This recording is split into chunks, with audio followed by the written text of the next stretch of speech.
Hello. Welcome back to the Player versus Picture podcast. I'm one co-host, Kyle. With me is my brother, Taylor. We're going back to the classic old introduction because we don't have anything yet.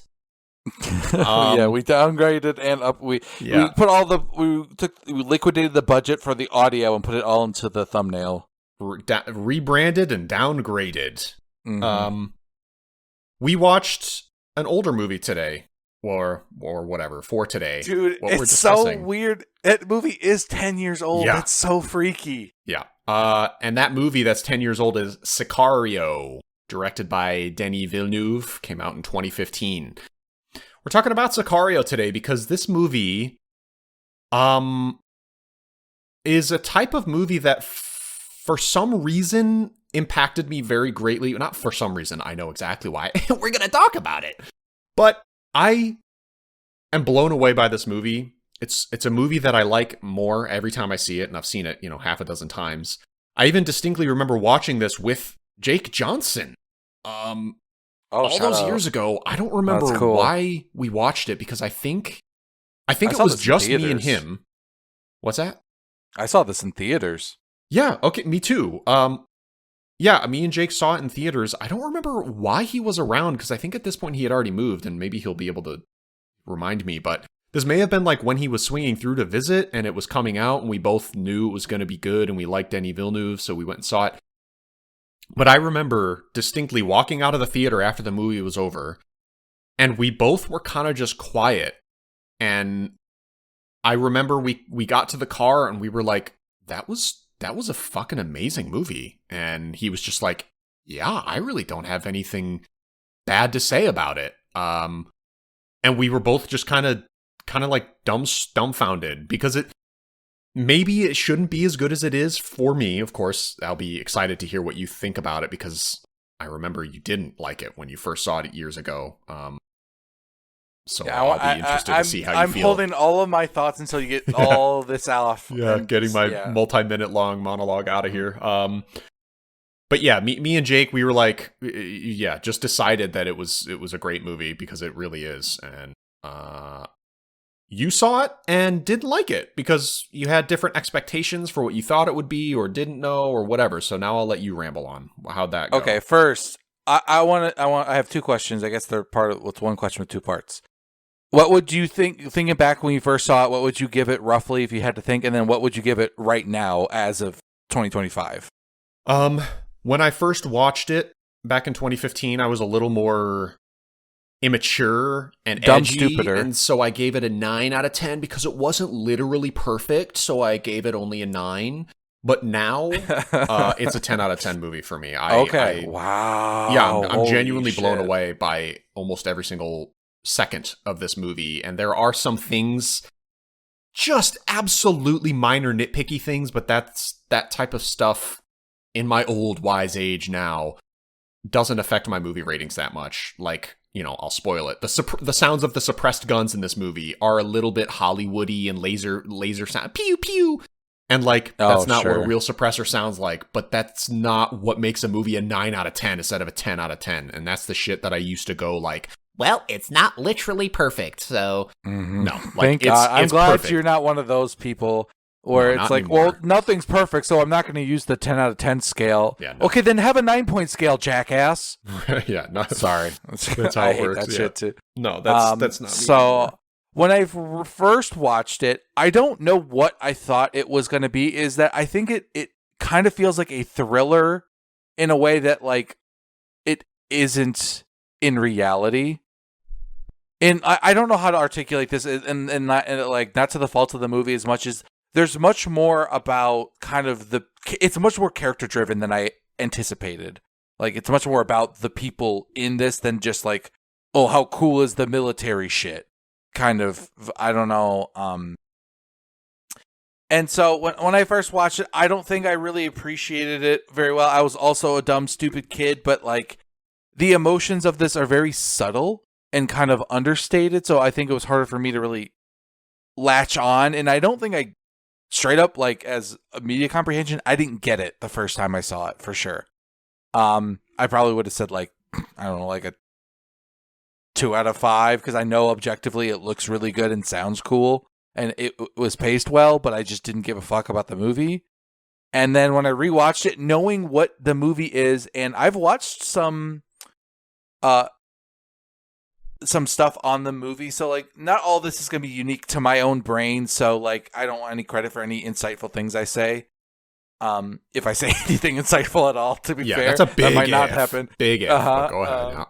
But nowadays, I still don't. I don't think I get it the way that like why everyone is kind of like on your page with it being like a 9 or 10 out of 10. For me, this feels like at best a 7 out of 10. It just doesn't like. I get it now, but it doesn't move me. It doesn't resonate with me, I guess is probably the right word. But I think it's really cool, and I like the movie now, and I get it. And like what it's saying, what it's doing interesting, it just didn't resonate super hard for some reason. But I think that hearing some more of your stuff, I wouldn't be surprised if I end up liking it more in hindsight. But I definitely have done a big 180, maybe not full 180, maybe like 142 so far is my degree turnaround. So that's good. But I like it a lot more. It's really interesting now, and I get it, and I think it's way more interesting and fun, while not being fun at all. Movie, yeah, it's really cool, but it just for some reason the emotion didn't resonate with me quite as much. I definitely predicted that this is how you would feel, where like many more things would click this time around and you would like it more, but I know it's still not your genre, and that's what would knock it down for you. I, on the other hand, am such a sucker for any kind of Narcos, cartel, Mexican drug war stuff. I don't know why, but I fucking love it. Yeah, I mean, I watched all of Narcos, and I watched all of the. Wow, it's been many years now, and I'm embarrassed. Ozark. No, not Ozark. I mean, I did watch Ozark, but that's not the same. That's like more mob shit. It shows how much I've seen it. Jesus Christ. There was 2 different Narcos shows. There was Narcos, and then the other one with Felix actor guy who was in Andor, and he was whatever. I loved all the Narcos shows. I love Mexican cartel stuff. I'm also a sucker for Middle East war, early 2000s Middle East war. I don't know why, but those 2 movies, like, I will always watch them. I recently watched 3 Kings. I love The Hurt Locker. So anyways, this movie already is gonna be favorable to me. Okay, so was there anything? Why is this one so good? Because like it just being your thing is not good. So this is I have more technical things. Like I have 5 sort of categories written out. I have the script, the cinematography, the acting, the music, and the action of the movie is sort of these bullet points I have. And those are the 5 things that all come together and make this movie so brilliant to me. One thing I will say that I think you'll agree with has been a weakness of yours is recognizing the craft of filmmaking. I don't know, yes, maybe I'm speaking out of line, but... So I actually recognized this moment for me was in the drug tunnel sequence of...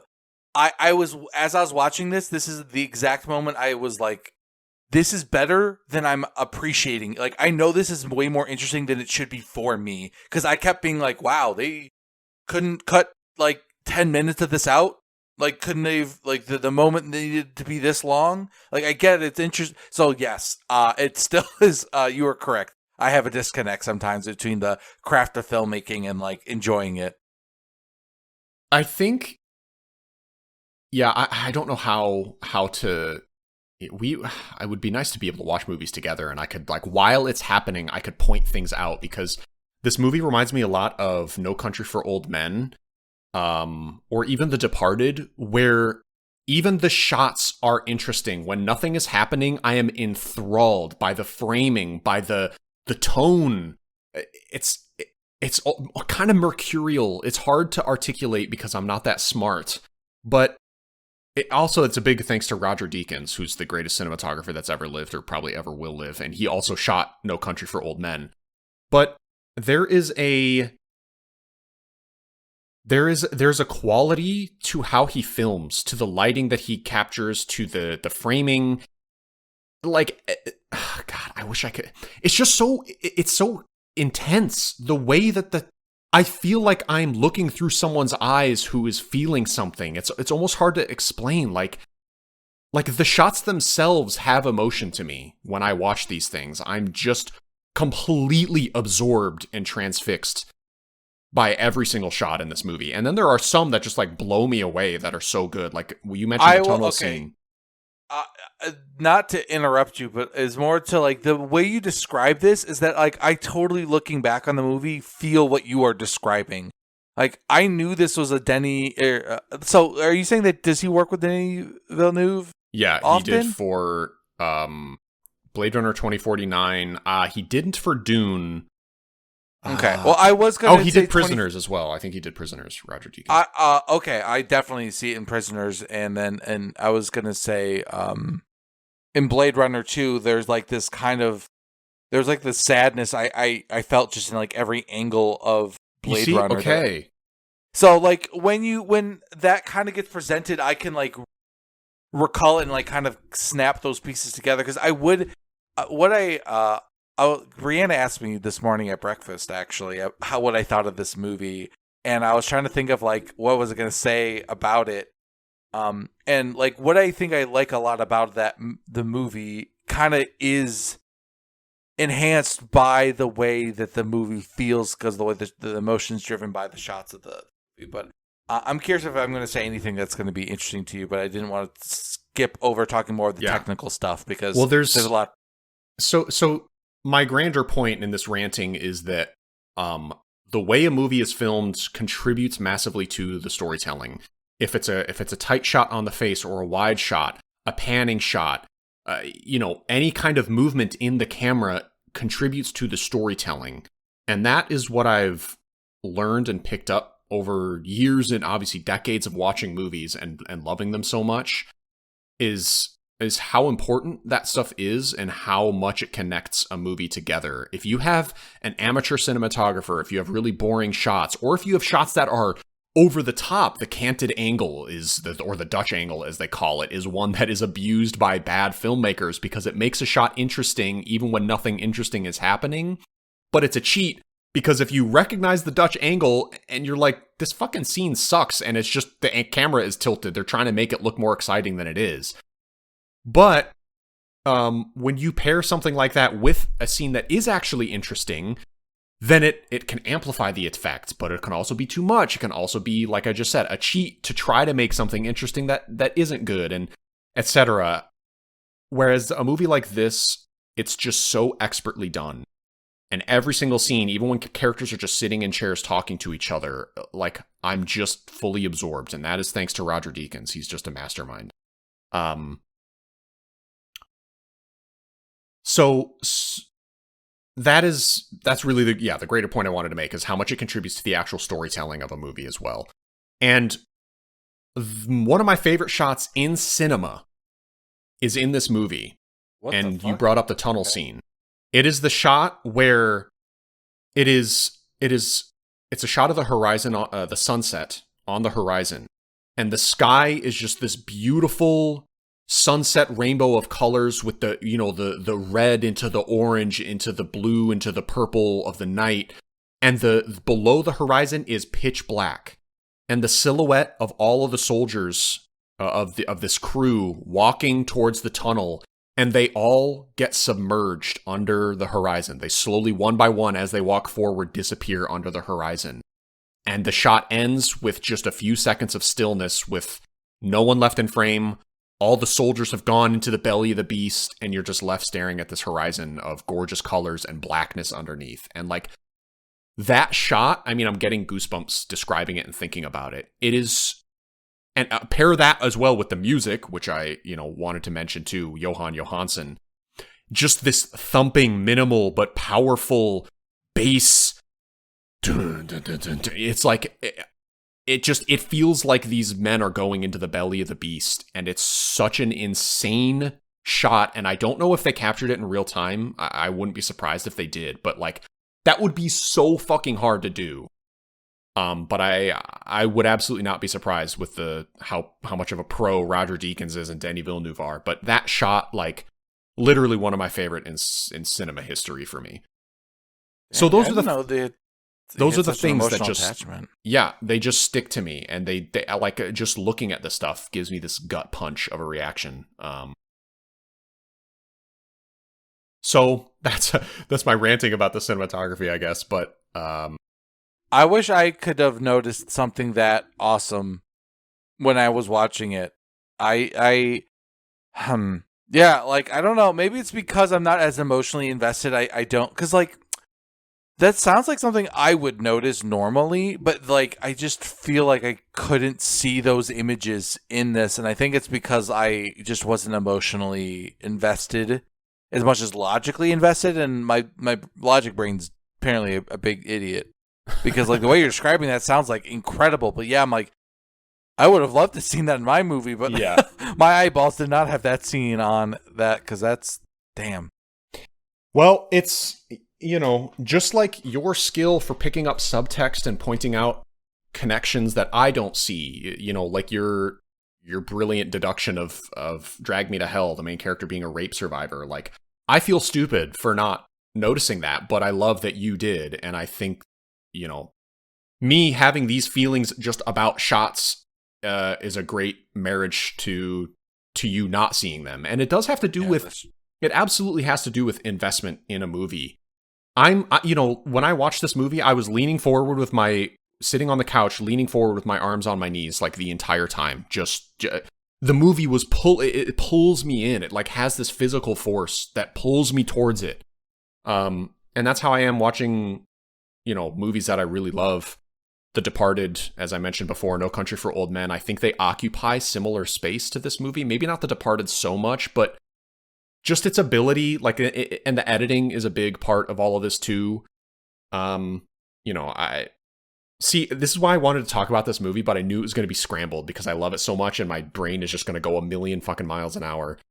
I totally actually get that a lot, and shit. I tried to interrupt you to buy you time because I had something to say, but now I've lost what I was going to say. Open up your notepad and type words when you think of stuff, but don't want to interrupt so that you can go back. Okay. That's what I do. I literally just like have a blank section and I'm ready to type out single words to remind me to go back. That's so smart.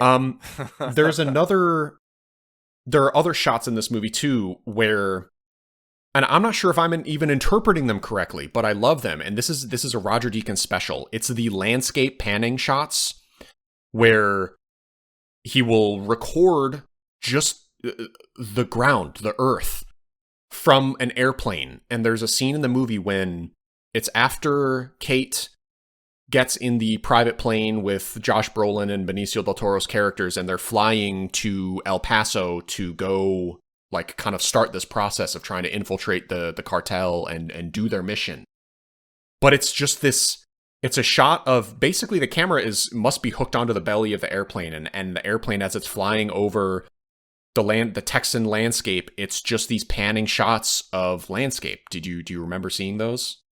I actually, now that you mention it, I do recall it was more it may have been, it's like during that sequence, but like when they're kind of at the border of Mexico and they kind of like zoom out and you just see the scale of the city, yeah, and stuff like that. I remember some of those sticking out as being like, really kind of, I remember that moment. Actually, I started to like lean in a little bit, not maybe physically, but yeah. I was kind of, I don't want to say like half watching, but I was kind of waiting for it all to kind of like, I don't know, get me invested. And that was where, like, I don't know, I kind of weirdly enough remember that moment happening.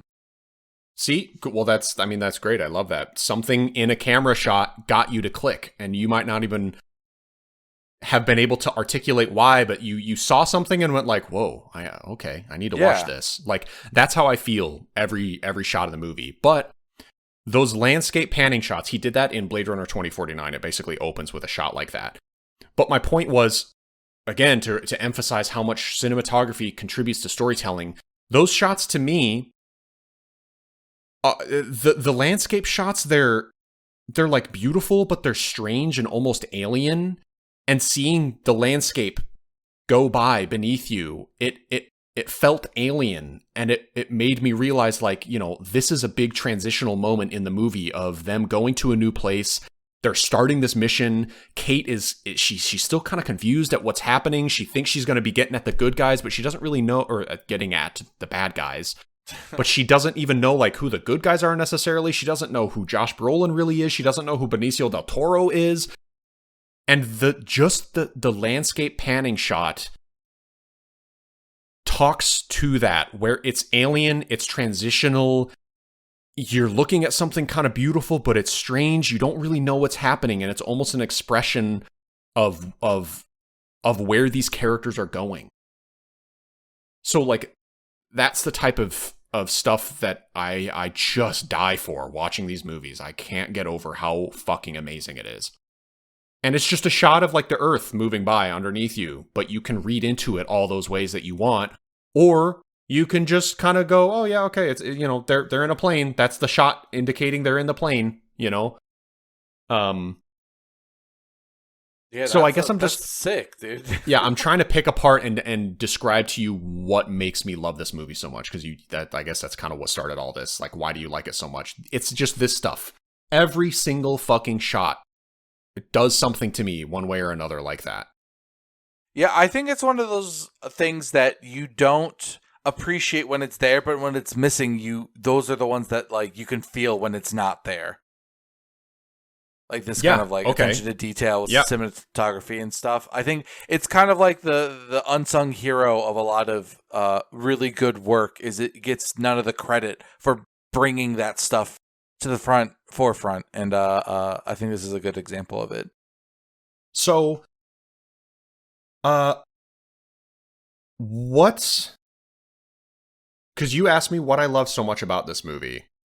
I will ask you now, why is it so much better for you this time around? Okay, so now I can go on for a long time about what was better for me, because I understood who to follow, what was going on, and how much information you're supposed to know, and that being the point. So for one, I thought the opening was way more intense than I remember. It just in that, like, that bomb going off, and, like, how kind of realistically that was shown off to, like, what that would look like and stuff. It was like, I was kind of like, oh shit, I don't remember this being as interesting right off the bat. But that also might be, I can kind of follow more just, like, conversations easier now as an adult. That might be part of it. Dude, I'm the same way. When I was young, I realized rewatching movies, like, I wasn't paying attention to the words that any character was saying. Like, yeah, 100%. I didn't understand the story. It definitely took me, like, a second watch of Sicario to actually understand what was happening either. Okay, so I think it'd be easy for me to say what I liked about it when I can talk about it kind of, like, zoomed out as more of a larger, like, kind of whole picture, versus, like, I like this sequence a lot and this sequence. But what I will say is, I remember like every shot in this movie. I was floored at how little this was like, oh, I remember this. Like, so it's all distinct enough for me. Yep. I found it funny that we have the two FBI agents we follow are two British actors. Yeah. This is funny to me. Yeah. About trying to save a Mexican cartel, or to destroy the cartel. But what I really, really loved about this was realizing that the movie isn't about Kate. Like, she's not the protagonist of the story. She's truly just there to be used, you know. She's a tool. She's a tool. But the film almost is like, that's what kind of worked so well, was that, like, Kate's level of being in the dark is the exact level that we're as in the dark as her. So it was so much easier to connect to her emotionally, that it also, even though, like, I say the movie didn't resonate with me as much as I would want to, I still think I think I got this weird understanding, like, this movie is kind of about thinking you have the world that you live in, like, once like you peek behind the curtain and how little control you have, and, like, what really is going on, and it's just like, and once you go over, like, what happens when you're kind of like the forbidden knowledge, you've gone too far, and, like, what does it mean, like, how it's what eventually you're gonna have to give up morals. There's a line at some point where you give up on your morals at like the last scene of the movie. Like I got such a different meaning from that last like exchange between Yes. I just so like and I found the dialogue really like punchy and quick and interesting, but what I really loved was kind of really wrapping my head around this idea of like the movie is kind of about experiencing this level of like just being dragged around and feeling unsafe, and you think you know the world but you're just a little babe, and just like I don't know, man, that was such a being able to like live that, like especially when the first moment of that like on the interstate of just like what the fuck are you supposed to do, and like in such a I don't know. I'm kind of muttering around all over the place because there's so much I want to say about that. So stuff. there's a couple things I want to say as well. I'm very, very glad you had a different take on the ending, because I remember specifically the ending of this movie the first time you watched it 10 years ago, talking to me about it. You were ranting and so pissed off at Kate as a character for giving up on her morals and for just like caving in. No way. What a loser, dude. I'm such a And I was like, I was pretty shocked by that, but I was like, I mean, that's like the whole thing of the movie is it's like she gets dragged into this world where she's actually way more naive than she thinks. She thinks she knows this world and then gets pulled into the actual deep end of the pool, and she realizes like, oh, I've been in a kiddie pool this whole time. I don't know what the fuck's going on. Sorry, go ahead.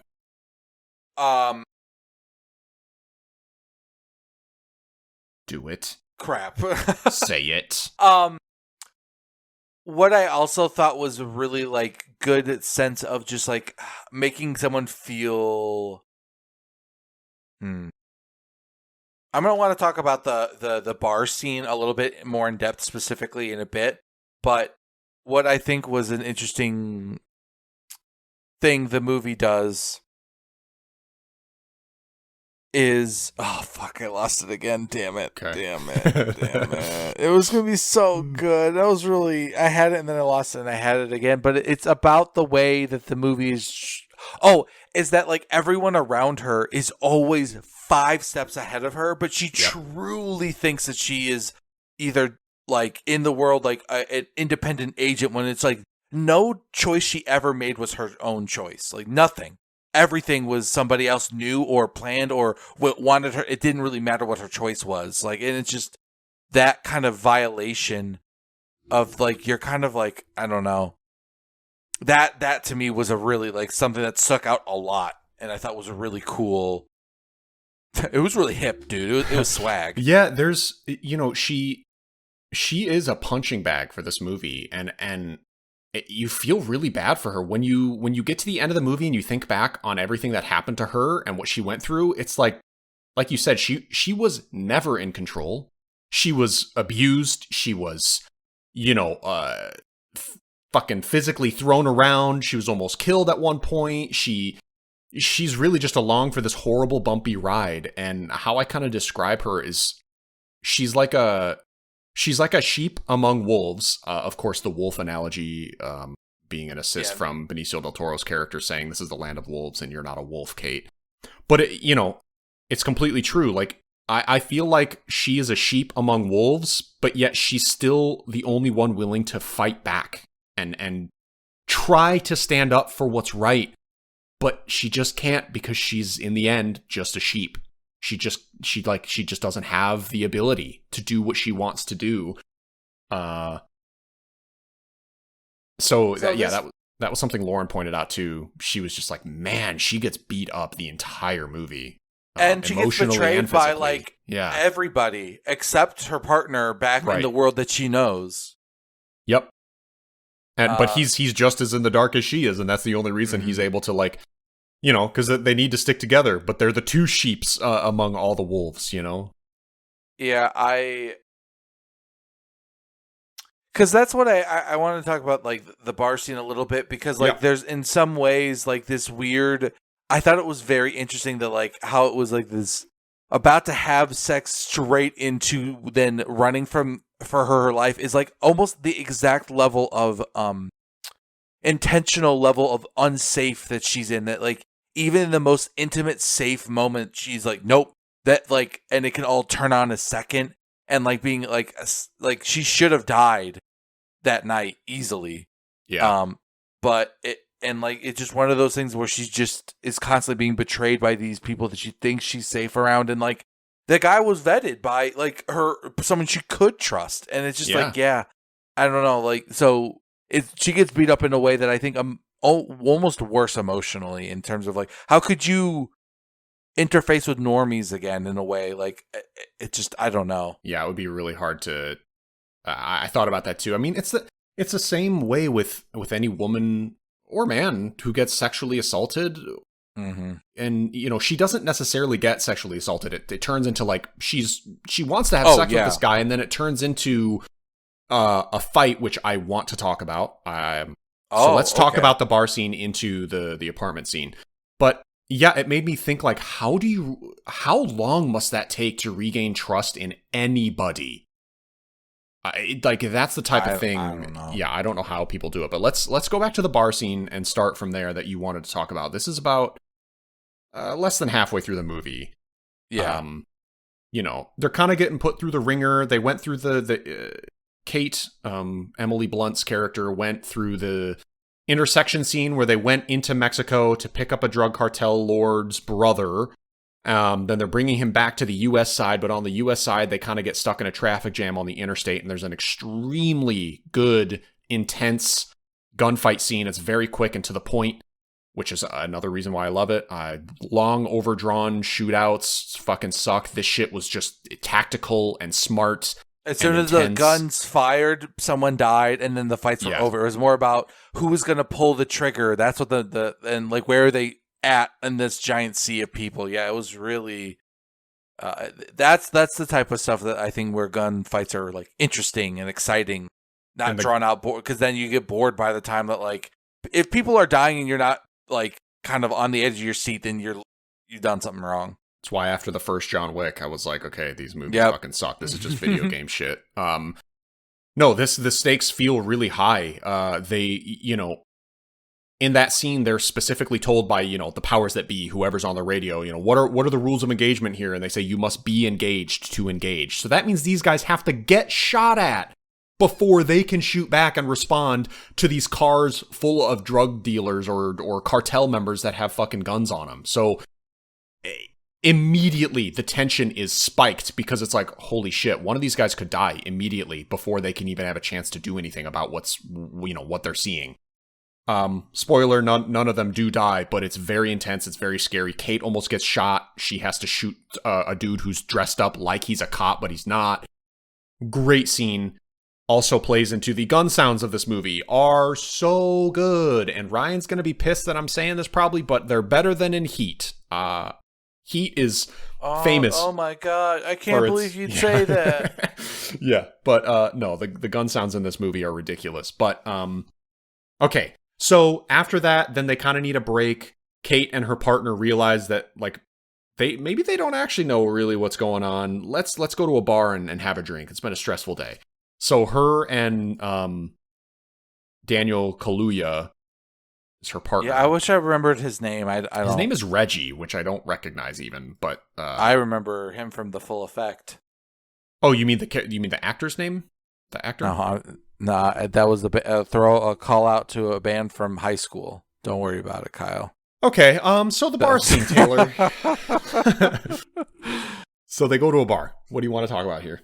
Oh, I mean, I kind of already talked about what it was mainly about, that the altercation being kind of like this another kind of breaking point where she realizes that her safety bubble isn't just out in the field now. Like, she's not safe anywhere anymore, and that, like, people that she's close to, it doesn't matter if someone like knows this guy, like, that you're not safe and you're being used as bait. Like, she finds out that, like, they intentionally wanted her to bring this guy out somewhere separate so they could interrogate him, but like that being kind of a violence, and like that being they're like, you know, she's being physically violated and then emotionally violated. You know, her privacy, her like kind of free will is not really hers, and it's just dawning on her more and more. Like, she doesn't know who is working for the government and who isn't. Like, we never, like, she constantly can't get a straight answer from anybody, but they keep letting her know, like, look,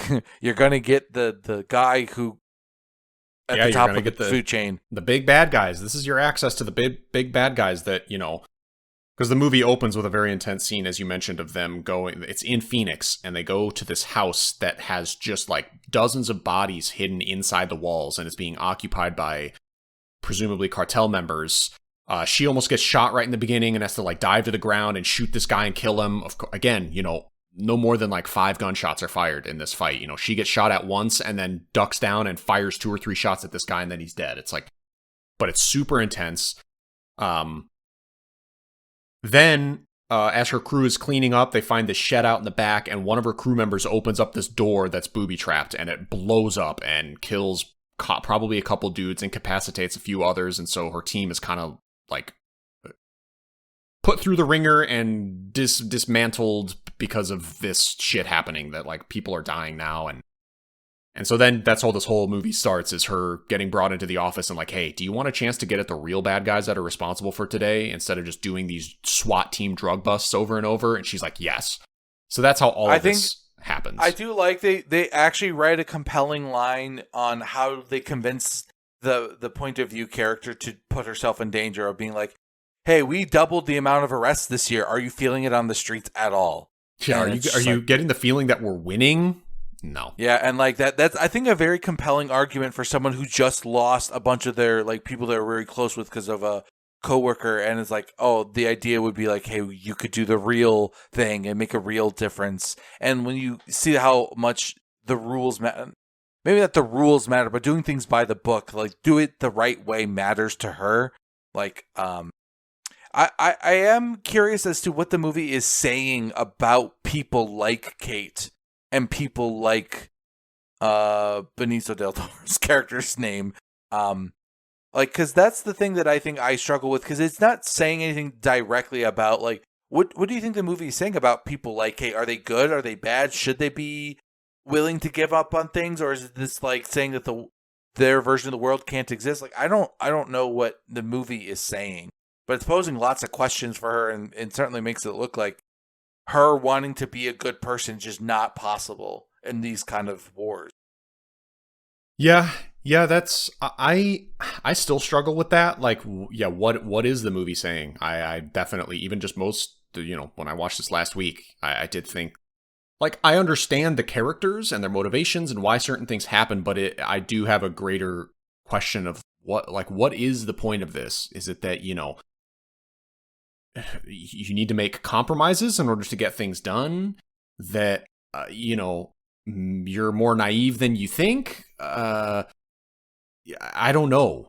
Mm-hmm. And I think those are a couple of things that, and I think that's more of my taste. If those are the types of questions that, and I can't really get a sense of what the movie is saying about it, I think sometimes it doesn't resonate quite as hard, because, like, to me, I think it's kind of easy. Like, I shouldn't say it's kind of easy. But to, like, just pose questions and not provide answers, but that's not always the case. That's why I'm just gonna stop. Yeah, because I think the way this movie is written, you know, this isn't like a whoa, think about that kind of questions. There's so much more subtext and subtlety in this movie that the questions it's getting you to think about, in fact, you wouldn't think about unless the movie was written as expertly as it is, which you know, that's what I put in my Letterboxd review, basically, is I like the word expert to describe this movie. It just feels so expertly done in every single category. It's another reason why I love it. I mean, but the script specifically, we wouldn't be asking these questions if it wasn't written deftly enough for us to have to find them. You know, these aren't, I guess that's a better way of putting it. It's like, these aren't obvious questions that the movie's asking. They're questions that we have because we have dug into it and found the questions to ask. I think that might be a difference. Yeah, okay. I think that's a fair point, because I don't know how I feel about what the movie says about these characters, but I do think that it's it didn't, like, affect my score or my enjoyment of it as much as, like, that was just me pondering Yeah. out loud. I mean, like, I'm not even sure. But I also think the biggest reflection for me watching it was like knowing how much I understood Matt as a character. Like I like, because I could follow the story better, I understood what was really happening in those moments, and I just feel like I could get just a little more out of every single scene, and I understood why Kate reacts the way she does, and like I really understood the ending a lot better. I didn't think I really understood what she was signing at the end and what was going to happen, and like when he had the gun to her throat, I was like, it's going to look like a suicide. What, like, why that hits differently is like, because he even knows the angle of where that gun is very specifically, like, they would get away with this. He would not get caught. That would be a clean wrap. And like, I don't know. I just, being smarter helps, and being like, I don't know, just not even necessarily smarter, but more media trained, more able to keep up with, made me appreciate how well how expertly it's written.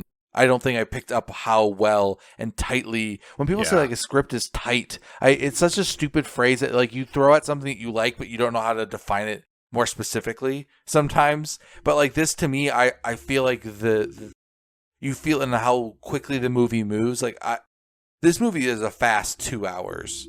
Yeah, it goes by real quick, and each... Oh, go ahead. I actually have not beef, but I'm stupid and I didn't get it. What the fuck does he do with the water jug? What was the significance of showing that? I know that they said it. I'm certain I missed it, but I don't get it. No, they definitely don't say it. This is a really implied scene. It's not clear, and it's something I wanted to mention about the script too. One of my favorite things in the whole world is no exposition in a script, or exposition done properly. This movie does it so well. There's almost no exposition in the script, and any exposition that's given is basically for a character that within this universe is also learning this information for the first time. So it's completely justifiable and believable that somebody would be telling somebody something else in a certain way. So there's minimal exposition, and the exposition that's given is just done perfectly. I fucking love scripts that are written like that, and this movie does that. So this scene, I had to look this up more recently. I think I knew what happened in the scene, but I didn't understand the framing of it. Like you said, showing the water bottle, showing the drain. I didn't understand that, but with the sounds that are happening, it's definitely a rape. Alejandro is the character's name, Benicio del Toro's name, is in a room with Matt, Josh Brolin's character, and they're interrogating this drug lord's brother that I mentioned earlier that they brought back to the United States. This guy is wrapped up in Alejandro's world. Alejandro's family was brutally murdered by the cartel because he was a prosecutor back in Mexico, and they killed his family to intimidate him. And now he's basically getting revenge and working with the United States to do this. So the drug lord that is responsible for his family being killed is the brother of this guy that they're now interrogating. So he has a lot of emotions tied up with this guy. So the scene that they're showing is him bringing a big water bottle, like whatever those the jugs that you put, the big jugs that you put on top of the 2-gallon jugs and coolers. Yep. Is it only 2 gallons? I think it's more than that. Yep. But no, you're right, but it's fine. It's the jugs that for like an office space, the water fountain there. As he's walking through the halls carrying this water case, or this big thing of water, it's implied that he's going to waterboard this guy, right? This is the accepted form of torture that we have, that we can use in the United States. And as he's bringing this water jug around, he ends up meeting an old acquaintance of his that ended up helping him in one way or another. And he's, thanks him, and they speak to each other briefly. And then he goes into the interrogation room with this water. Then the scene happens. He gets right up. It's like sexual dominance, sexual male dominance. He gets right. So the prisoner is tied to the chair. The guy they're interrogating is tied to a chair, and Alejandro steps right up into his face and basically puts his crotch like in this guy's face or like on his chest, and he's just physically imposing and dominating this guy. Then you start hearing some thuds and some, maybe some punching. You can't quite tell. But the scene ends with this shot showing that the water jug has not been touched, and it pans over to a drain and just zooms in on the drain on the floor. While you hear kind of pained moaning rhythmically, the sounds that could be interpreted as like sex or rape. You probably heard it thinking back on it. Yeah, I mean, like, to me, when I watched it as an adult here, it's like that was the implication that at first I thought it was just physical violence. I'm like, no, it was like he maybe sodomized him with something, maybe, but it was just not clear to me what, like, if that was supposed to be more obvious than it was, and I just missed it or not. The reason why it's confusing is the water jug, and this is what I had to look up too, because listen, seeing this movie for all the times I have, like, I know this guy's being raped. The sounds, the implication, the sexual dominance, the energy, it's like, that Alejandro is probably raping this guy. But I didn't understand why he brought in the water bottle, and that's what I had to look up. And the reason is mostly implied, but it's plausible deniability. It's you show, anybody who's watching Alejandro will see him bringing this water jug into the interrogation room. When he's in there, they do whatever they want to do to get the information. All he has to do is like pour that water out down the drain and bring out an empty water bottle and be like, "Hey, look, yep, we waterboarded him." When in reality, and that it was also, a different Kyle, form of torture. I think fits with the motif and theme of like them doing that kind of plausible deniability to, like, it, not to circle it to the tunnel scene of like, oh, they're making noise to distract so they could do what they really want in the shadows, kind of thing. Yes. That's a big part of this movie is like kind of plausible deniability or creating smoke screens to get the real job done. I mean, that's like Alejandro's entire character is basically illegal, but they're working around it in a way where they're making it, they're making it happen. That's, because like technically, it's like by adding in enough middlemen between the individuals, like then no one's responsible for anybody's actions, kind of weirdness. I also, were you watching this? I didn't realize how clearly that Alejandro is just a prosecutor. Like, I didn't understand his relationship to the drug lord the first time through. But like at first I thought he was like making up a story to the like kind of to be mystifying. I thought so too. But then like the fucking drug lord just straight up calls him a prosecutor or that was like, oh no, that is legitimately it. Okay. Maybe, and this is something else we don't, maybe this is explained in the sequel that I never watched because I tried to watch it and it was like boring and not good. Oh my god, they made a sequel. That's right. Fuck. Yeah, Day of Soldado. I do wonder why a prosecutor is so fucking expertly trained in firearms and stealth missions, and like this dude is a professional soldier, man. He knows. And I guess the implication is you don't know how long ago, because like, okay, if Emily Blunt reminds him of his daughter, but his daughter probably died when those she like was young, the same age, like was probably that drug lord. Because I think the idea is kind of it's supposed to be a mirror that the drug lord created the exact person that he like. Now he's on the other end of the bullet, like this guy comes in and ruins his family's life, and so in my mind his kids were probably like teenagers just like the drug lord's kids were, and so he's been doing this shit for 10-20 years to get to where he is now. That's my potentially. And there's also, again, it could be explained in the sequel. I don't know, because that sequel is like entirely about his character. Yeah, I mean, he could have been trained like this in Mexico. Maybe he did stuff like this on the side before he became a prosecutor. They do imply that he was hired, like he's working for the cartel in a different country. Yeah, like, the Colombian cartel. That's all right, Colombian. And that's why he's doing work with America. But like, so that would be, he's already working in this kind of field for a while at this point if he's working with a different cartel. And like, that's another kind of example of like what people are willing to do to like get the bad dudes off. It's like, working with one cartel to kill the other cartel. Yeah. Okay. And silence. No, that works. Falls over the crowd. Hey, I have other scenes I wanted to talk about more in depth, and that would be Um, there's one thing I wanted to say is I really fucking hate the thick glasses buzz cut guy that's with Oh them my while God, they're like I'm getting a boner. I fucking love that, dude.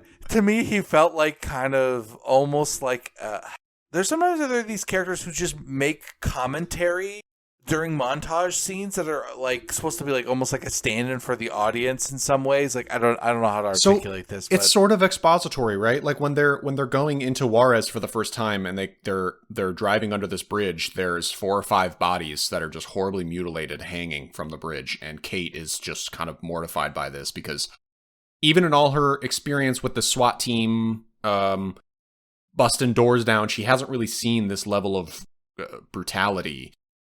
And so, yeah, he's sitting in the front of the car, and he goes, "Oh, it's brilliant what they do. You know, you see these bodies, how horribly mutilated they are, and you must think they were responsible, right? Oh, it's brilliant what they do." So even that, it's like implied expository.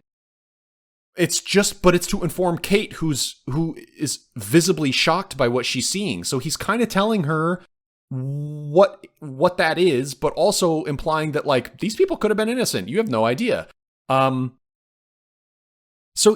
I see what you're saying. Like it is commentary, but it's good character development because it lets you know how this guy is and how experienced he is. He knows pretty deeply what these people do, but he's also explaining to Kate how some things work here that she might not be aware of. You know, I that like also those little said to bits me of in dialogue. that scene is it also lets me see how detached they are from the humanity of individual people by this point too. Yeah, that too. Sure. Yeah. Even the Americans are not particularly like sympathetic to the strangers. They're just kind of, I don't know.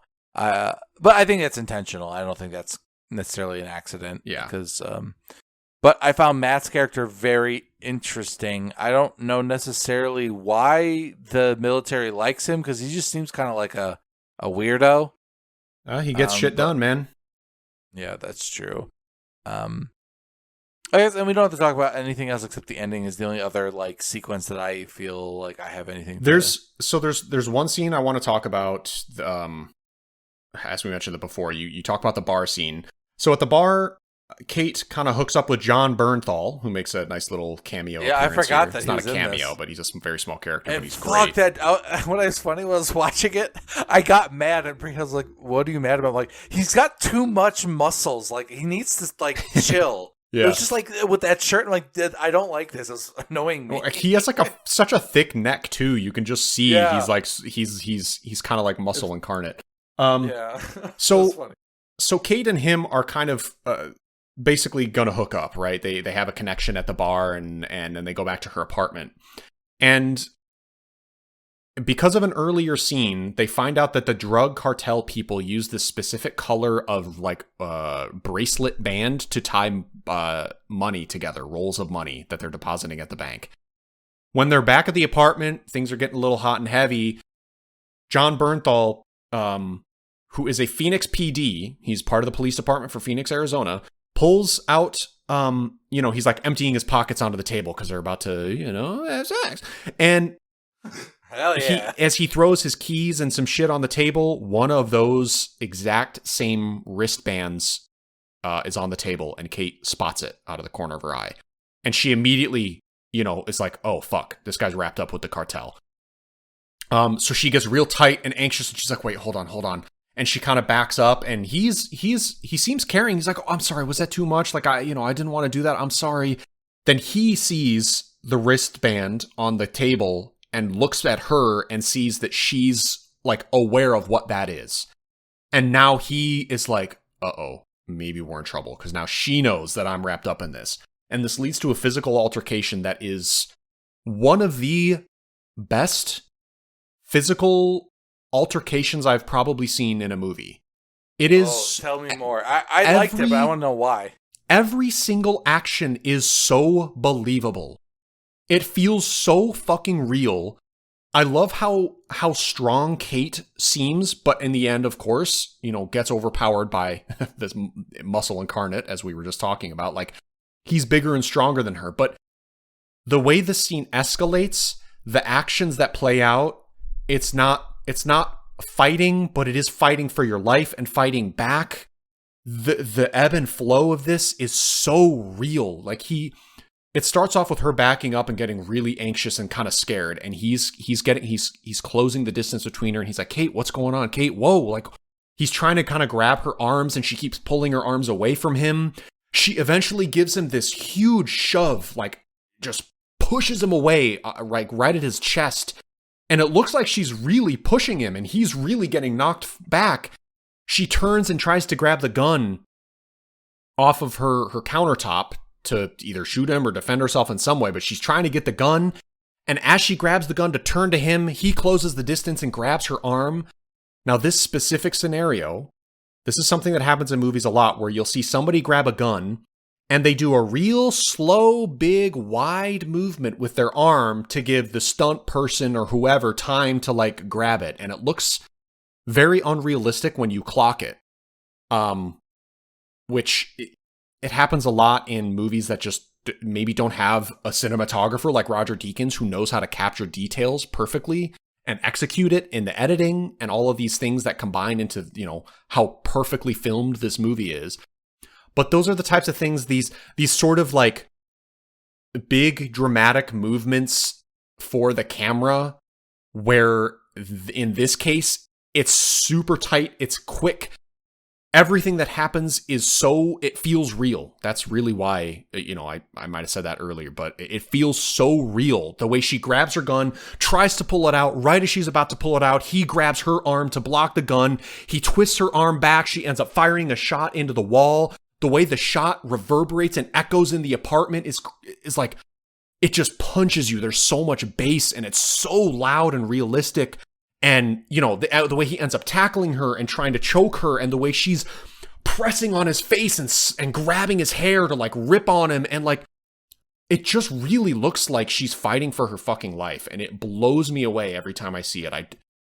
Like, these actors had to have heard each other, or they used perfect, seamless CGI to cover the faces of stunt doubles. I don't know how they did it, but this scene, it's like, it floors me how perfectly it's done. Even his fucking hands around her throat, you can see his hands are going white because he's squeezing so tight that he's losing blood in his hands. Like, how do they do that? Usually you can see someone's fake choking, like their arms are way too low on the neck, it doesn't make sense, or, you know, you can see the space. Like, I don't know. The scene, it blows me the fuck away. I'm floored by how impactful it is. And this is the stuff that just like, I'm white knuckled the whole time watching this movie because it feels fucking real. And then at the end of the scene, Kate finally is kind of overcome by his power. He's choked her enough that she's weakening, and Alejandro walks into frame holding a gun to John Bernthal's head and just goes, psst. He literally just makes like a psst noise, like, hey buddy, like, you're not alone here. And then he stops, and then the scene goes to checking up on Kate. This is where you kind of see Alejandro's soft side, which is, he's so silent and tortured and brutal in this movie, but because eventually he reveals that Kate reminds him of his daughter. But in this scene, he says, like, you remind me of somebody that is very special to me, because he is so caring and soft with her. But at the same time, he's willing to use her as bait and let her get basically beat up and almost killed in order to catch this PD guy who they suspected is, like, you know, working with the cartel. And so they let Kate go to this bar and they let her be bait to get this dude in an isolated apartment by himself so that they can capture him, right? So, like, there's this juxtaposition of Alejandro's character of being really, really paternal to Kate, but at the same time, understanding what's at stake, understanding what he actually wants. He wants revenge. He likes Kate and cares for her, but at the same time, he's also willing to kill her and make it look like a suicide to get what he wants. So, you know, he's a very, he's got, I don't want to say black and white. He has a full spectrum. You know, you really, you know what I'm saying? Like, he's almost villain, but he's an anti-hero, I guess, is kind of how you would describe it. No, Kyle, I don't understand anything you said. Could you repeat that real quick? Okay. I would say this is what some people would call that an anti-hero. It depends because, like, he's taking down what you would deem as a bad guy. Dexter, is he a good guy or a bad guy? Right. It's like, it kind of depends, and it depends on the season, depends on the episode. But so for him, I also find it interesting in the beginning. He's very, I don't want to say mean, but very cold to Kate. She tries quite a bit to get him to open up or talk, and it takes quite some time. I didn't feel like it was personal either. I just felt that the character is guarded, and for good reason. He's only giving her tiny bits of information that she needs to get her to stop asking questions, but isn't enough to reveal anything deeper. So yeah, he's a bit cold to her, but it doesn't feel personal. Like he doesn't have anything against her. He doesn't know her, but he's trying his best to keep her in the dark, probably and he does, like, when they have the big moment that I think shows that he's quite a caring dude was on the very first firefight that they're in together. He very clearly directs her to try to get her to be in a safe position. No one else is like, hey, Kate, hey, this is what's going to happen. Like, get your gun ready. Like, no, he makes sure that she's, like, kept up. Like, he gives her the additional information to keep her safe. Yeah, he doesn't necessarily have to. He's the one that says, get out your firearm, because these guys are all geared up. They all have their big rifles, slung across their chest. They're ready to go. But he tells her, just in case, get out your firearm. And then before the firefight starts, everyone's getting out of the car. He tells her to get out of the car, and then she stays in the car. Mm-hmm. But she almost died because she stayed in the car. So he was trying to help her by getting her to get out of the car, and that's and when, I forget one this guy. Is he the one who says to make sure to not trust the locals, or yes, is it? That's him as well. He says also don't trust. Don't always trust the cops. They're not always the good guys. Yeah, don't trust the cops. They're not always the good guys. Something along those lines. So yeah, he has this very paternal energy, and it's very obvious. But I don't remember why I was ranting. I guess you just wanted to hear about why I like that apartment scene so much, because I don't know, it's just so perfectly done. It's so fucking good. I will say, an interesting thing is that they never show Alejandro do anything until he, like, kills the drug lord at the end, because both times he tortures someone, they cut to after the torture has finished. You see him torture John well, I Bernthal. mean, okay, not torture him, but like that in like he gives him a wet willy after, like, beating the shit out of his head, like, where he's all pulped up, but you don't see him and Matt, like, literally him beating him to get him to a pulp. Like, no, it cuts to him being in the cop car all covered in blood and beat up, but you see him, like, he grabs John Bernthal's eyebrow, and he's, like, ripping at his eyebrow, which feels very, like, oh, that's weird, but yeah, that would hurt. That's, like, and then he ends up licking his finger and shoving it into John Bernthal's ear really hard. It's these little things. Also, I think this is a good detail, where it's like, they're very odd, but that would hurt really fucking bad. And it also makes me think, like, oh, this is probably the depraved, nasty shit that the cartel has come up with to torture people. Mm-hmm. Like, who would think of ripping on someone's eyebrow? But, like, yeah, that would hurt. Who would think of shoving your finger forcefully into somebody's ear canal? Like, oh yeah, that would really fucking hurt.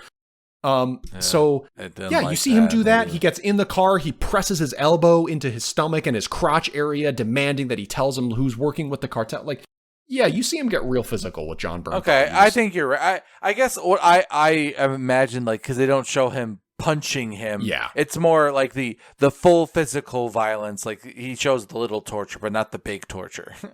Yeah, the little torture. So what the... Oh, sorry. I was just going to say, let's get to the... Whatever. What were you going to say? I was going to get us off this topic, too, so we're both on the same page. But I wanted to go chronologically to the tunnel, because, like, the story is, like, actually really simple, right? It is... They're trying to get the leader of the cartel, so they bring Kate along to try as a task force, and they eventually find out that the only reason they're bringing her along to begin with is so that she will sign a thing that said that they did everything by the book, even though they clearly didn't.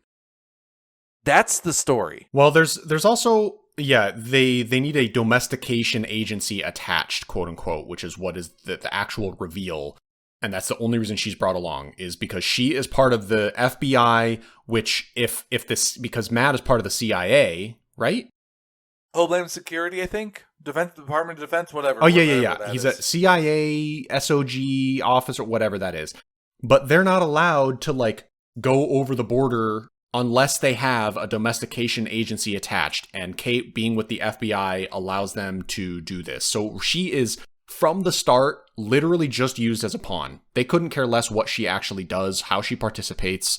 In fact, some of the guys in the, like, task force are pretty mean to her and her partner Reggie. They're like, tell them to point your guns to the ground. Don't shoot any of my fucking guys in the back. Like, just stay out of here. You know, they're like, he tells them to leave the safety on. That's the level of like, just fucking sit in the car. Yeah, basically, yeah. So they're attached literally just as a way for the CIA to go like, yep, see, we were working with the FBI. That's why we're legally allowed to do this. And then, yes, at the end, to have that paper signed that says, nope, we didn't break any rules. Yeah. And so, like, what I realize is I think I expected it to be more of a plot-driven movie, and it is not a plot-driven movie. Because, like I said, I don't think that there wasn't that much. There was the only twist was really that she was even more useless than you thought. Like, it wasn't even really like a big reveal as much as like they didn't like her. So it's even worse than we thought, rather than it being like this. You know, like when that reveal comes, you're like, yeah, I'm not surprised. Kind of like, yeah, the figures kind of thing, rather than being like, there's no way. Whoa, I never would have thought that kind of twist. You know what I mean? And so like going in thinking it was going to be one of those types of movies led me to disappointment when really it's just about like this feeling and going on this journey and like I don't know, kind of living because of how grounded the movie is. You really are like on the ground feeling these things through the shots. Metaphorical and literal shots. Yeah, it's interesting you describe the plot as simple because it is in a big picture, but at the same time, it does require multiple watches of this movie to fully absorb everything. There's there's 3 or 4 different kind of subplots that all intertwine, but in the end, it is just like, no, they're trying to get at the big bad cartel guy and kill him. That's literally the plot of the movie. But it's how they have to do it that all the subtext comes into play, and you kind of have to decipher some things while watching. I think if I assumed it was a movie more about just a big picture, like how are they going to get the big bad guy and how cool, like a cool action movie, when I wasn't giving it the respect it deserved to look for those things and to anticipate like that's what you should be looking for and paying attention to. You know what I mean? So like I did the movie a disservice by not understanding the type of thing it was by giving it the wrong assignment right away. So that's part of the reason I think it's really worked, is like I understood that's this type of movie. Yeah, that's a good way to put it. I would also add almost that, like, you know, a movie, I'll compare it to John Wick again.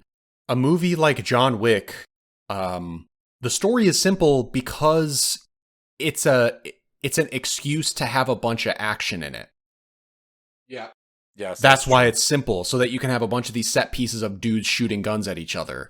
Whereas in this movie, it feels like the action is almost a means to an end. It's like, no, like this stuff has to happen because that's how this shit works in this world and in this story. But they do it so well, and it adds to the movie in a way where, like, yeah, these little bits of action are really tense and exciting and impactful. But it almost feels like a means to an end. Yeah, where, it's not like you're saying, it's not an action movie. There is action, but it's not an action movie. Yeah, it uses action to tell a different type of story than the story being about. Look, it's not a spectacle. It's not that's using a better action way to put it. Better way to put it. And I think I just I didn't understand the nuance between these types of stories. It could be that kind of nuanced, and I was able to appreciate it a lot more. And ironically, that's what makes the action so much fucking better than a big shoot 'em up type movie. It's like, you know, and don't get me wrong, John Wick or Nobody, you know, those kind of movies have their place. They're fun. But I'm much more affected by movies like this than something like John Wick, you know. Speaking of John Wick, so he ends up showing up, yes. Yeah, it was kind of crazy how it's all prequel to that. Yeah, it was just kind of a lead up to how John Wick. Okay, so the end sequence. Let's do the end sequence. Yeah, yeah. So At first, when I remember rewatching it, is not understanding. I thought he had shown up there in some ways to like kill. I don't know. You seem to recall the conversation like I understood that like. Sorry, I'm a little scatterbrained. Let me back up a little bit here. So the end of the previous sequence ends with them doing this raid of a tunnel, and what we think is the army is trying to raid the cartel, but what the reality is, it's to make a distraction so that Alejandro can kind of like sneak off and sneak into the drug cartel's like house to just straight up execute him, just shoot him dead there. Not legally, no official thing, just like a straight up video game stealth mission. Yes. It is like literally a Splinter Cell stealth mission. It's awesome. And what happens is Kate like breaks off from the pack of the fake military raid, and she kind of goes down this different path and finds Alejandro more or less like kidnapping a corrupt cop to be taken to where he needs to go. And he says like, hey, you didn't see this. I'm going to just like shoot you in the chest so you're disabled. Like, don't say anything or else it's going to be bad. And that's when it kind of, it's officially revealed that she gets real pissed off, runs up to Matt, and Matt kind of just like throws her on the ground and gives her a reality check of like, hey, you were never in control. We were always 2 steps ahead. This was always the plan. She comes out.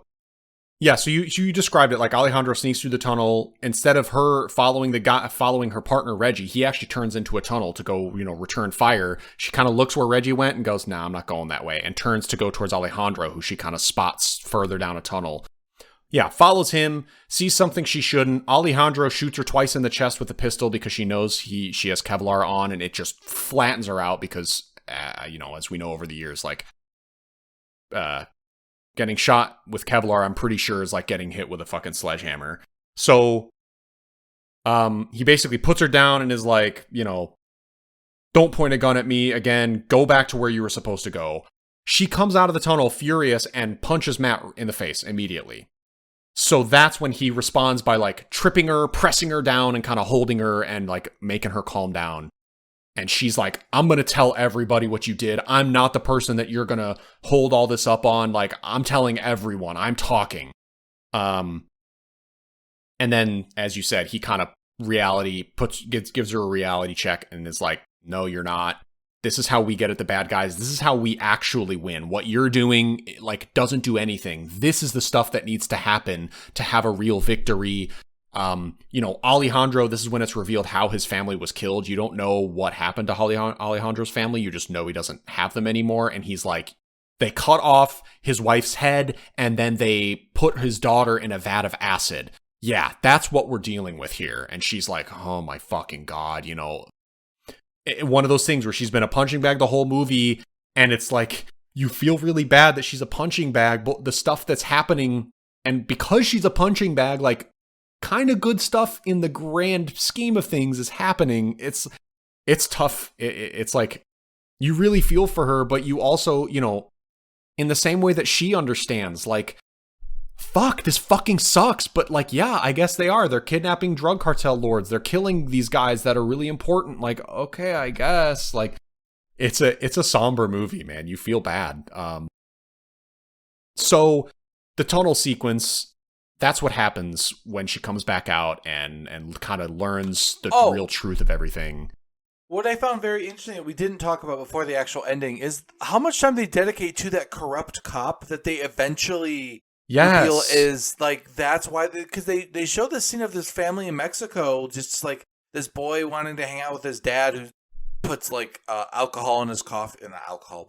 Yeah, alcohol. Yeah, he does. Yeah, he puts booze in his coffee. I thought I said beer, but I said alcohol. I was like, wait, I said the right word. What the hell's wrong with me? Anyway, and they don't explain how he's connected to anything other than I don't know why, for some reason, they spent so much time with him, and then it's revealed that that's the corrupt cop that they kind of use to get to the drug lord's house. But what do you think of what they really do is they humanize the shit out of him Yeah. Because he seems like he's a pretty nice dad. Like, I don't know the relationship between the husband and wife very much, but like, I Yeah, don't they know. don't. What are your thoughts? So yeah, this is another thing. When you first watched the movie years ago, you were frustrated about. You're like, what was the point of even having that character? Why did they even have that dude in the movie? You didn't get it. Um, but now it's you know it. I just think it's to show. Maybe it's a little cheesy, I guess, but that just like everybody has a life. Some people get caught up in shit that they aren't supposed to. He's actually, now that I'm saying that out loud, he's kind of a parallel to Kate. She's wrapped up in something that she didn't really want to be wrapped up in. If she'd known ahead of time what all of this was, she probably would have said no.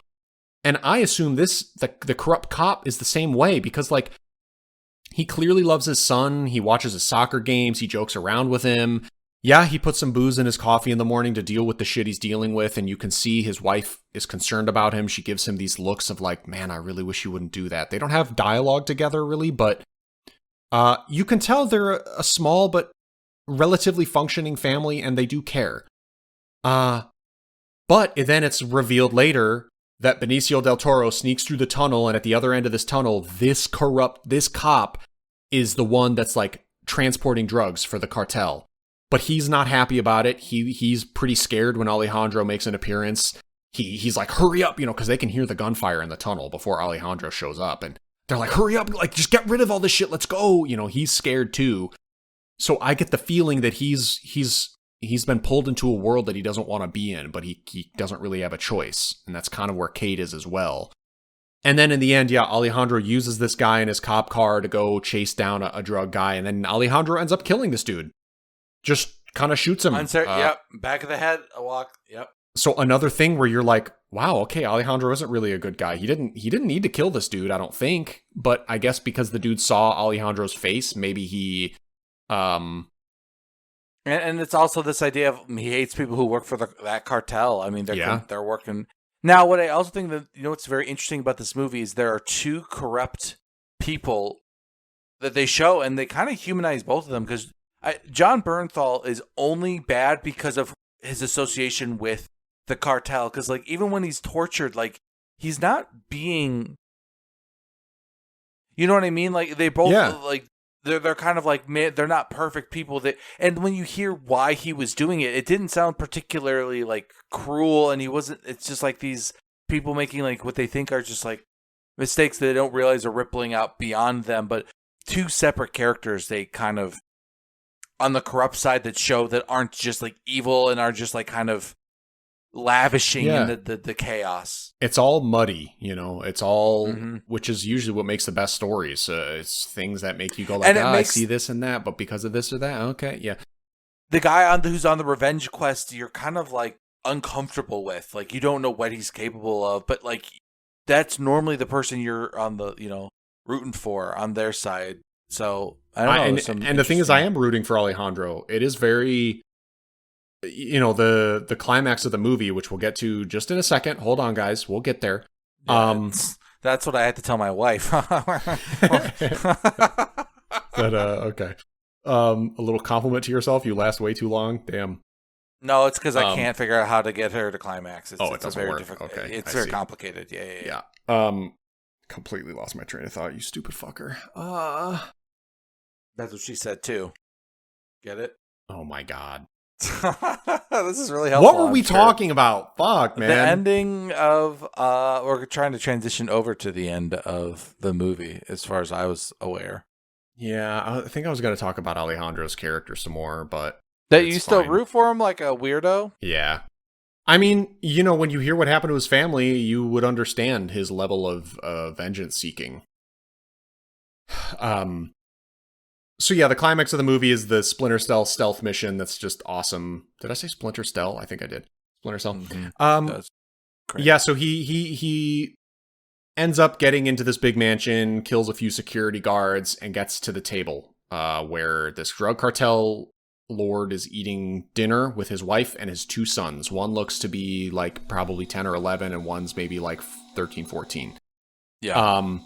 Everyone's pretty petrified. And he basically just, it's like, yeah, keep eating your dinner. I'm here to talk to your dad, basically. How do you want to, did you want to say anything about this scene? I think that it's an interesting kind of what I would envision is this like parallel between kind of the drug cartel created this guy, and now he in theory is, I don't know, kind of like a nice clean full circle thing. It was really shocking that he kills those two kids just full stop. Like no one, I expected it to be like this kind of cycle of violence thing, but no, this was he closed the loop on that. I guess he's still alive, but like and I assume he kills the driver that he kidnaps, not the cop, but I think it's his son. No, he drives up to the gate and his throat is slit. Oh, duh, that's how he gets he's holding his hand to his neck, and then they're all like, Yeah. "What?" And then from the shadows, Alejandro just shoots him. That's right. Yeah, so he kills the whole family. He basically has dinner with this guy, and the guy's like, "Well, you think you're better than me, or whatever?" And it's funny. There's some such good lines in this. The guy says, "It wasn't personal. It was just business." And Alejandro leans forward and he says, "It was personal to me." And it's like, yeah, man, you killed his fucking family. How do you tell him it's not personal? That's crazy. Like, I love that. And then the scene, he says, he's staring at this drug cartel lord. Without breaking eye contact with him, he says, "Time to meet God." And he shoots the two kids and the wife within, just boom, boom, boom. Shoots all three of them. Clean, done, dead. And he basically just stares at the drug cartel guy as he does this. Just completely, like, yeah, it's a pretty shocking execution. You don't expect it. And the drug lord, even during this discussion, you can tell the drug lord almost feels like he has the upper hand. He's kind of smug and cocky. Mm-hmm. He's got his hands clasped together, talking kind of condescendingly to Alejandro. And when Alejandro does this, suddenly the guy's like, eyes are welling up with tears. He is as shocked as we are as an audience seeing that. He truly did not expect Alejandro to do that because, they killed Alejandro's child and wife, and look at the path of vengeance he went on because his children were killed. So you would think like he wouldn't do that too, right? No, he kills kids. Doesn't matter. You're the sons of a cartel lord, and I'm sure he justifies it by saying like they're born into this world, they're going to grow up in this world, they're going to be just like their dad. Maybe you could justify it like that. Alejandro could. I think realistically, he would just think that's the payment the drug lord is paid. Is like, but that's also my too. Kids. Yeah, it's it's just you have a debt to me now, and this is how you pay it back. Is all of you die. So yeah, that's sort of the climax of the movie, and then he goes back to the apartment to Kate with a piece of paper that's like, "Hey, sign this. It says we did everything legally." And she says, "No, I can't sign this." And he says, "You would be committing suicide, Kate," as he holds the gun under her chin facing upwards like somebody would shoot themselves if they committed suicide. And he has a glove on so that he can, that there's no fingerprints of his on the gun. And he walks out of the apartment after she ends up caving in and signing it, which, by the way, this is the only part in the movie where she cries. Despite how much she's been beaten and trod on, she doesn't shed a tear. Basically the entire movie. See, Kyle, these are the things that I usually point out to you. That's a good catch. I did not notice that. And this is the end. This is when she has to make the biggest compromise of what you were frustrated about the first time you saw it, is of her principles, of her morals, of her worldview. But also, like, it's all been shattered. She thinks she's standing up for these things and realizes, wait, I don't know anything. I'm not helping anything. Like, I have these principles. I need to do what's right, but like nothing I did this entire movie was right. Nothing you guys did was right. But, it's just like her world is just completely destroyed by the end of this movie. And I think it is kind of like a thing about just showing that there is a line that she will cross for the sake of surviving and having to experience it. And I wish I remember what Alejandro was saying to her right before, like, what was like kind of the moment, what was the line that kind of was the last thing she hears before she decides to go all in? Because He must threaten her in some particular way, but I just can't remember the line. It's just his presence with the gun sitting there, and like she was standing out on the balcony smoking, and he like sneaks into her apartment, and he says from inside the apartment, he's like, well, it's a hotel, but whatever. He goes, Kate, I would avoid standing on balconies for a while, and she's like, holy shit, okay, he's here.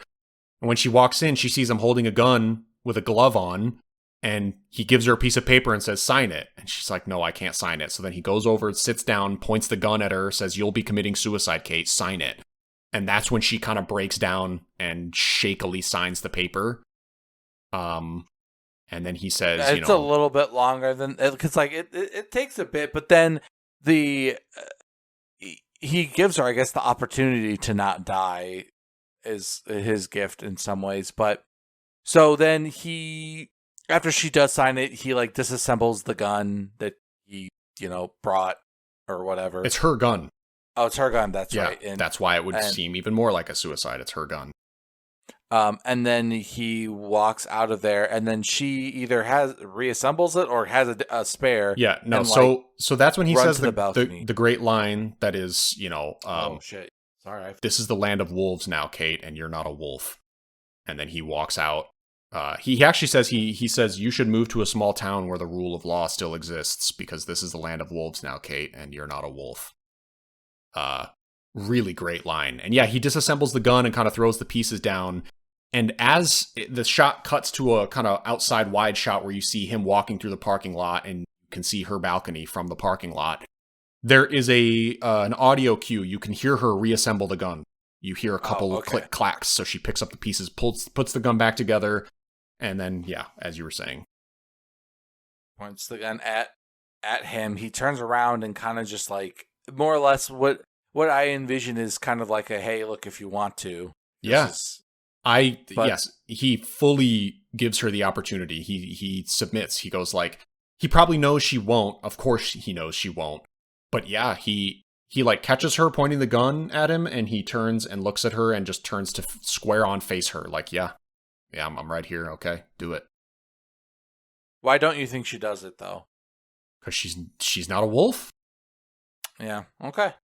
Yeah, I suppose if she pulled the trigger that she would be pulled in again, and by letting him go, she gets to go back to that small town that she'll inevitably move to.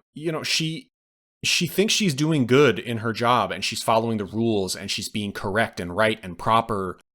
And in this world that she's in, where everything is so dirty and muddy and gray and hard to navigate, she's just, she's just not up for it. She can't do it. And shooting him would certainly not do anything for her. It's like she's expressing her frustration, and like she feels so violated, but she hasn't been able to claw anything back. She wants something, but she just like, she's in a world that she's just not prepared for. She's not equipped to handle. I was really shocked that was the last. It just, after that scene, the movie just cuts to black. I did not. No, think it doesn't. That's where. No, it cuts to the scene of the boy of the cop, the corrupt Mexican cop. Oh yeah, I don't know how. Yeah, so it cuts to the scene of the mom and the boy going to a soccer game. They're playing in some old looking dusty field. The mom looks pretty distraught, but you can't quite tell how she feels. That's kind of her mood for the whole movie. You only see a few shots of her. And the little boy's playing soccer, and you hear some gunfire in the distance, and everybody stops playing and looks in the distance to acknowledge the gunfire. As the gunfire continues a little bit, they turn back and continue playing soccer. And then the scene, the movie ends. Which, it's a very powerful ending to a movie too, of just like this level of violence, and it's just part of their existence. Little kids playing soccer just have to deal with hearing gunfire in the distance. This is just the world they live in. And the dad just stops coming home one day. Like, I don't know. Did the wife know? Mm-hmm. Yeah, sorry. Were they going to find out? Did the wife know that he was involved in the cartel and that someday he might just disappear like this? You want to ask a lot of questions about a lot of things. Yeah, that's all I had on it. So at first, I didn't appreciate those ending, that especially the kind of the scene in Mexico. I don't think if I was dumb back as a kid, I don't think I would have appreciated why that scene was there to begin with. Um, yeah, it's good. I think I'd probably still give it about a 7. Yeah, I just that's didn't fair. resonate with it strong enough, but I think it's objectively everything you said. Like I totally agree with. Yep, I'm just a sucker for this style of movie. It just will automatically probably earn some favor for me. And then you put, Roger Deakins, Denny Villeneuve, and Taylor Sheridan back when he actually used to write good stuff. Taylor Sheridan fucking sucks, dude. Dude, I hate him. I What a kind of loser. yeah, I've learned some stuff about him and watched interviews with him, and I'm like, oh my god, you're these types of people, man. Like, why'd you have to go? Like, he just whatever. Without getting political for all the audience out No, there listening, no, he we're good just does there. It not. I do not sucks. agree with him and his worldview, and his show Landman is just like Oh so yeah. masturbatory, and he's just like just a fucking oil lobbyist is basically what the show is. It's like masquerading as trying to make some points, but there's also tons of just like literally straight up false information in the show that he sounds like he gets from whatever. We're not going into that. So yeah, this was Taylor Sheridan's magnum opus, and this is the movie that kind of clued me into him. I was like, oh my Yeah. god, who wrote this? One dude wrote this? Like, this is amazing. And then there was what was it, Wind River?